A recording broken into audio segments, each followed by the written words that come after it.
Welcome, welcome, welcome. This is Two Bogners, One Show at 1:30. I think this is right. Yeah. Yeah? That would be it. Okay. It was on the computer, so. We fixed it. We fixed the problem. Yeah. Two Bogners, one show, 1:30. That's what you missed. On Wednesdays, yeah. Yeah.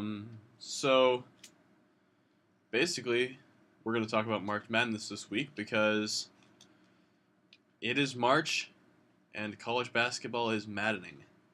Very maddening. I was very angered. I was quite upset and tweeted some things that I later deleted during the Duke loss to South Carolina. Yeah. I wasn't very happy, but I'd be lying if I said I wasn't surprised. Yeah. With the way the season's been looking so far, I'm not really surprised that Duke went out early. Yeah. They had a very talented roster, but they've been plagued by injuries. A lot of the guys on the team haven't played a whole lot. They really, really, really have issues at low post. Really, the only guy Coach K actually trusted was Emil Jefferson. Harry Giles a little bit. Vrank and Bolden and Chase Jeter all like, Yeah. A lot of people are saying they think Jeter's going to transfer. I think that's baloney. Who was saying that? Is a Duke account I follow on Twitter. Their predictions were Jeter and Bolden will both transfer. I don't think Jeter will transfer. I think Jeter didn't get a lot of time because Jeter was injured and then had a herniated disc in his back and had surgery. I was going to say, was out again. that was a really low-key injury. Yeah. They kind of just, never talked about Jeter's been hurt the whole season, so Yeah. I doubt he will transfer. Bolden, maybe he didn't get a whole lot of time. I don't see Bolden transferring. He wasn't... You had Harry Giles and Jason Tatum coming in, right? And then Right. you had Marquise Bolden. He was kind of on the side. They called them the big three, right? But Bolden was never, that big. He was actually ranked lower than Frank Jackson. Frank Jackson, correct. And really, Marquise Bolden, he was an okay player. He picked up a lot of fouls. He didn't get any time in the tournament because he was sick. But I think next season he would be a definite contributor, especially if Emil Jefferson's gone for sure.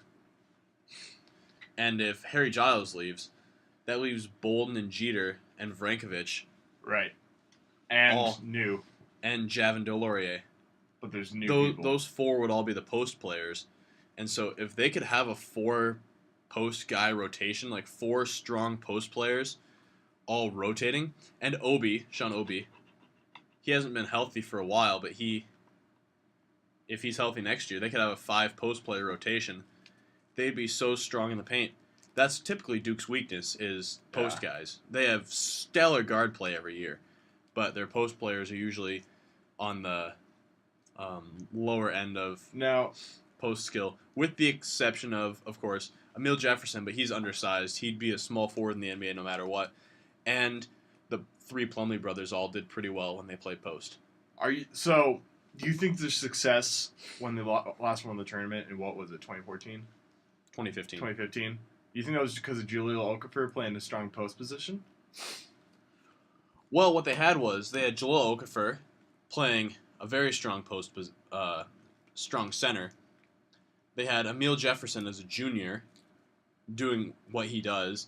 He plays hard defense. He gets a lot of rebounds, and he's decent at offense, right? He's a very good post-up player. His footwork is great. So they had Jahlil Okafor, who was basically stronger than everyone he won up against, and was a very skilled post player. And then they had Jefferson at post. And off the bench, they had Marshall Plumlee, who was also a very good post player and now is a contributing rookie center for the New York Knicks. So I think that's a very good reason why they won that tournament that year, was because not only did they have 3 stellar freshmen, they also had really good post play. Yeah, and they had other good players too, of course. They had Quinn Cook in his senior season as their point guard. Cook had been around Coach K for 4 years, and Cook is a really, really, really good player. Who else do they have? They still had Grayson Allen was a freshman then. Grayson but Allen's a freshman. He didn't play much. They had Matt Jones. Matt Jones is still His there. sophomore year. Yeah, defensive minded as always. Right. Winslow, Justice Winslow. Yeah. Tyus Jones. Well, yeah, they had the big three freshmen. Yeah. What was the starting lineup? That was Quinn Cook, Tyus, Winslow, Okafor, Jefferson. Jefferson, Okafor. Yeah. Okafor played center, but yeah. That. Yeah, that was good. That was a good lineup. They need to get back to that. They really. Their problem there was that they only played 7. Yeah. That's been a recurring issue with Duke's teams, is they're not deep at all. They play maybe 8 guys. Yeah. Carolina plays 10 comfortably. Even deeper than that, maybe.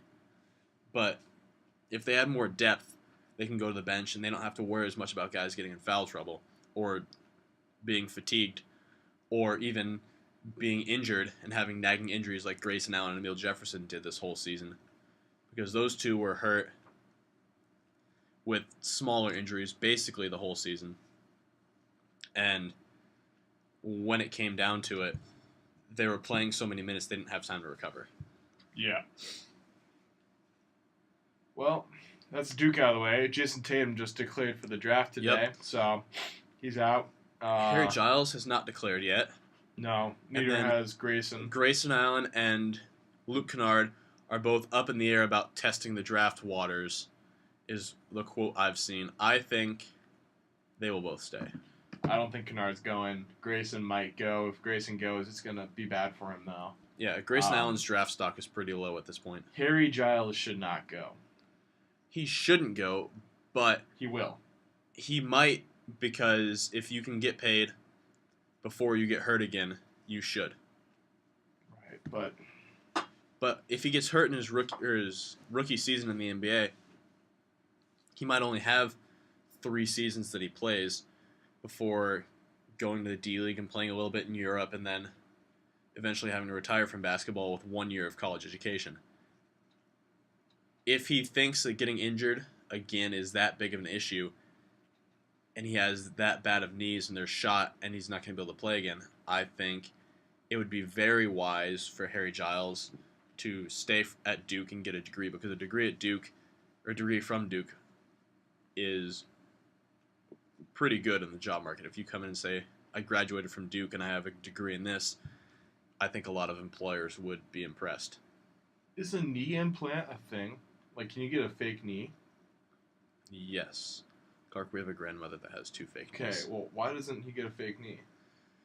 Because that takes a lot of rehabilitation and tendons and stuff. Right, so if he, were to go to the draft and blow chunks because he broke his knee again, would he get an implant at that point, do you think? I don't think he'd get an implant at all. You think he'd just take it? Because I don't think getting a knee replacement is the answer. I think if you get a fake plastic knee put in, I don't think you will be able to perform at the level that NBA players need to perform. Right. So if anyone's out there and they want to make big money, make high performance knee replacements. That's all I gotta say. Because not only would you fix running backs, but you'd also fix NBA players, soccer players even, right? Because knees are just a weak spot in general. Or maybe, going off a little more realistic tact, you could develop a training program specifically to strengthen knees that high school athletes, even maybe starting in middle school, can start doing to strengthen their knees so that later on in life they don't have the kind of knee issues that we see athletes having these days. True. Both very good points. So let's get back to the tournament. Who is in the Sweet 16, Clark? I haven't looked at my bracket in a while. All right. I think I still have it somewhere. Starting up in the East, we have Wisconsin versus Florida. That's it. Wisconsin, the 8 seed, right? 8 seed beat 1 seed. Who would have thought that? But they beat Nova. Still, 8 seed beat 1 seed. Doesn't matter. It's a Big Ten team. Big Ten's actually showing up in this. I know. Okay. Keep Okay. going. Baylor, South Carolina. Okay. That finishes up the East. In the West, we got Gonzaga, West Virginia. No surprise there. That's the 1 and 4 seed. And you had number 11 seeded Xavier versus Arizona. Xavier's playing the old what are they called? Like the princess. I don't know what. Triangle? Phil No. Jackson? No, Oh, Cinderella. Cinderella. No, okay. We got Purdue, Kansas, Oregon, Michigan. You called that Michigan game. I did. You have a perfect bracket there, probably. Unless you had Iowa State beating Purdue. I did. No, you had UVM. I had UVM beating Purdue. Never mind. I did not have much faith in Purdue. I didn't either, but they're Biggie Swanigan. Swanigan. That fella, he can shoot from outside. He can score from inside. He's a stud. And the dude is longer than the 8 a.m. lecture. He plays a lot of DeMarcus Cousins style basketball. Except he's lanky. Yeah. Boogie he looks kind of fat. Boogie looks like Charles Barkley. Yeah. All right, and bringing up the South, we have Carolina, Butler, UCLA, Kentucky. Right, that's the typical 1, 2, 3, 4. Right. Lineup. That's the only bracket that has that. Right. Okay, so let's just start there and work our way back. Okay. So I'm picking Carolina over Butler and UCLA over Kentucky. All right, we're in the same boat. I think UCLA is playing strong ball. I think Lonzo Ball is a pretty good player. He's good to lead UCLA. He might go number 1 overall in the draft, but I don't see him making an immediate impact in the NBA. He'll be a good role player coming off the bench for a few seasons, but I don't think he'll start right away. Yeah. I think LeVar, Lonzo's father, needs to stop talking about his sons and talking trash about other people. Yeah. He's taking shots at Jordan. He took shots at LeBron. He's taking shots at Charles Barkley. The guy is setting himself up to get whipped at one-on-one. Pretty much. Or just He's bringing a lot of publicity, though. I think Lonzo's going to have a hard time in the NBA next year if his dad keeps running his mouth. Yeah. I think Lonzo will go out on the court and get fouled very hard by some upset players who may or may not be named LeBron James. They should really make that part of a video game, like LeBron James beating up everyone because he's kind of like Because he can. like 6'10", 750 pounds, Speaking muscle. of beating up people, you saw the fight last night, right? Yeah. The fight between Robin Lopez and Serge Ibaka. Serge Ibaka. Yep. That was intense. This is like the second fight in 2 weeks? 1 week? Yeah, because The Bucks. the Bucks game, Malcolm Brogdon fouled Nick Young pretty hard. Nick Young proceeded to shove Malcolm Brogdon. Greg Monroe came over and shoved Nick Young. And then somehow D'Angelo Russell was ejected also. And a Bucks assistant coach was grabbing Brandon Ingram by the jersey and shoving him around, which is actually what made Lakers head coach Luke Walton so upset. He said, "Keep your hands off my players." Yeah. I like Google, and he's a pretty good coach. I would agree. I think the Lakers are going to have a bright future. Bringing it back to college basketball, so you don't care that Kentucky has De'Aaron Fox and Malik Monk? I do care. I think those guys are great athletes. I think they're great players. But I think when it comes down to it, UCLA plays better as a team. I think Kentucky kind of plays a lot of hero ball. It's a lot of hero ball. And UCLA kind of plays team ball. Kentucky's been seeing more of a assist pile up, more of a team ball style as of late, but I don't think it's in time. I think they needed that a long time ago. I agree. Michigan or Oregon? Who you got? I've got Michigan, man. I'm sticking to my guns. I think right now Michigan's my favorite to go all the way. Okay, yeah. First of all, have you seen their road uniforms? Yeah. Those are sweet looking. They are. They're awesome. They got the retro feel. Yeah, Jordan did a good job. They got the navy blue with the yellow. I really like that look. I like their uniforms. I like that they wear Jordans. And honestly, I like how they're playing. Ever since they've had that plane crash, Michigan's been bringing it big and just been on another level. Right.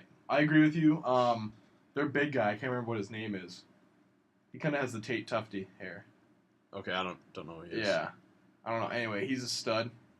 He's not like a big man. He's more of like a Emil Jefferson style, but I think he's broader Right. and more muscular. But still, he's not very tall. Okay. So we'll see how that goes. Oregon has a hurt big man, so we'll see. I don't like the Oregon basketball uniforms. They have like the super bright green. It works well for football uniforms, but I don't like how it translates to basketball. No. If I was Oregon, I'd stick with like the nice dark forest green with silver accents. Yeah. That'd be sweet. But the bright green's outdated.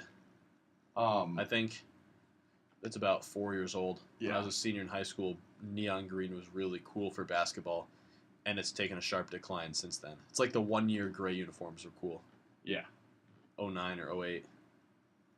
Right. Purdue, Kansas. I'm picking Kansas. Swanigan's good, but I think Kansas is a better basketball team than Purdue. They are, but I could see an upset. Either way, we'll see. The NCAA suspends Josh Jackson. Yeah, it's not even a game. Then I think Purdue wins, and I think Josh Jackson should be suspended because he's out there damaging cars, threatening people. That's not what the NCAA wants to be portrayed as. No, not at all. Arizona Xavier. Well, I think Xavier's got a nice little run, and they're kind of cool, and they've got a funny name. Starts with an X, sounds like a Z. They're kind of doing this Cinderella thing, sneak up from behind the underdogs. Well, they're the underdogs for a reason, and it's because they're not as good as teams like Arizona. Yeah, Arizona's taking it easily. I don't think it'll be easy. I think it'll be a close game, but I think Arizona's going to win. Zags versus Press Virginia. Press Virginia. Oh, yeah. I've been waiting all year to see the Zags go down to a team that's not like BYU or something that's like obviously a fluke. I'm waiting to see if they can handle like the big guns of like West Virginia. I wouldn't call West Virginia big guns, but they play a full court press. They pressure the ball a lot. I mean, they play a pretty up-tempo kind of game. And they beat Kansas. Yeah. So did Iowa State. I mean, I feel like the Big 12, or is it? No. Yeah, it's the Big 12. Big 12's pretty good. Like they're pretty decent. I'll give you that. Yeah, they have a lot of teams up here. Unlike the ACC. Yeah, that was kind of upsetting. I think the ACC should have done better. They should have. But I think West Virginia will win because Gonzaga isn't that good of a team. They beat a couple cupcake schools to get to the Sweet 16.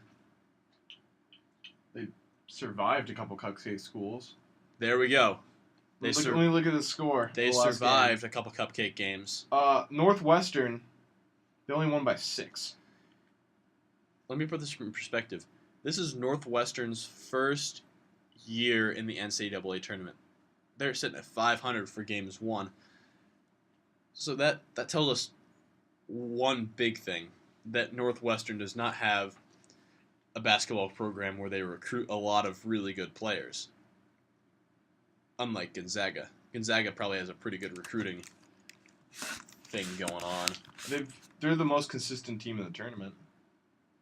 Like Gonzaga? They've been in the tournament forever. Kansas, Duke, and Gonzaga have been in the tournament forever. Right. Duke has the most tournament appearances, actually. Yeah. But Gonzaga, they're consistent. They're typically in the tournament. They're not always successful in the tournament, or ever successful in the tournament, really.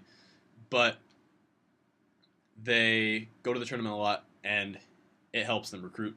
Northwestern's never been to the tournament, and they almost beat Gonzaga. So Northwestern was working with a lot less talent and a lot more heart, and they still almost beat them. I think Gonzaga's soft. Right, and it's a 6-point win, so that doesn't, 6 points doesn't mean anything. It could easily be a 2-point game if you don't foul, right? Because you foul and try to get the 3-pointer, and yeah. South Carolina, Baylor. Baylor. I want to see South Carolina burn.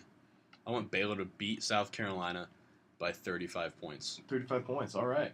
Beat them so bad that they're so disheartened they don't even make the NIT next year. Wow.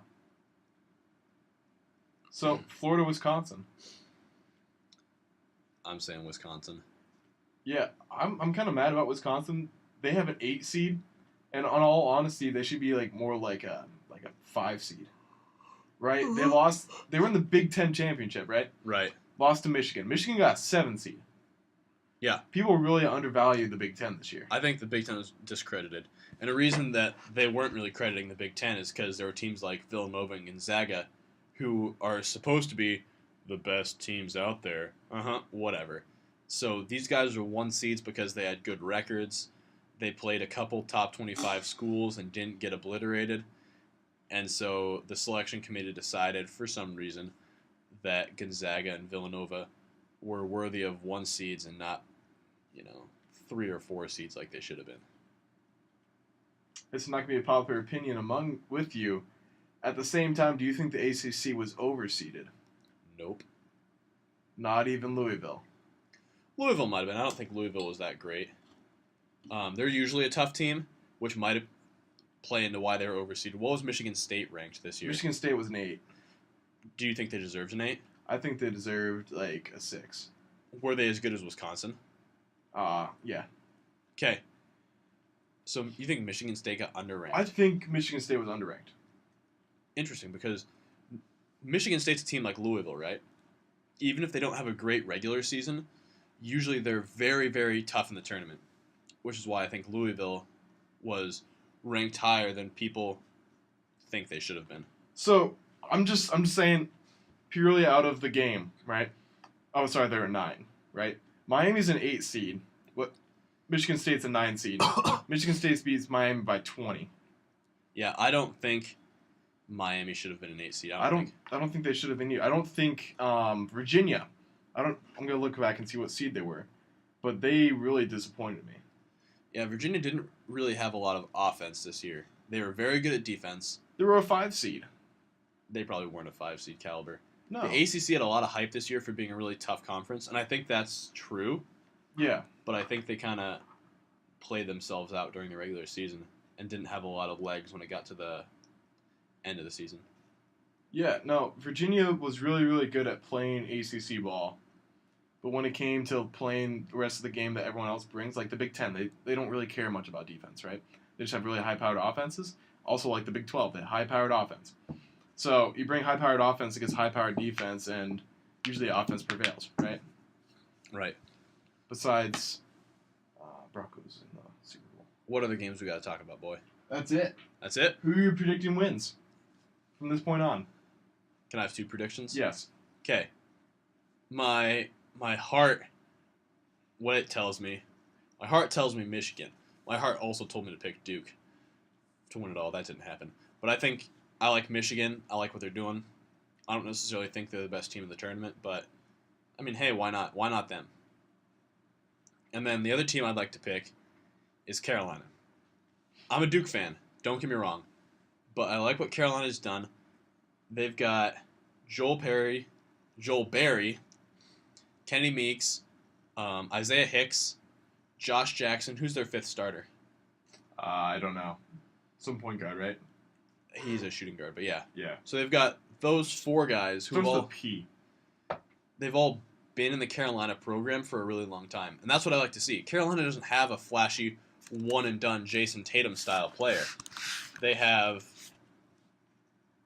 5 old players. Yeah, they have 5 seniors. Or not 4 5 old seniors, players. But yeah. they've got guys that are either in their junior or senior year. They've been around a while. They've been playing together for 3 or 4 years now. And they've got this really nice chemistry built up. They're very deep at post. They're deep at guards.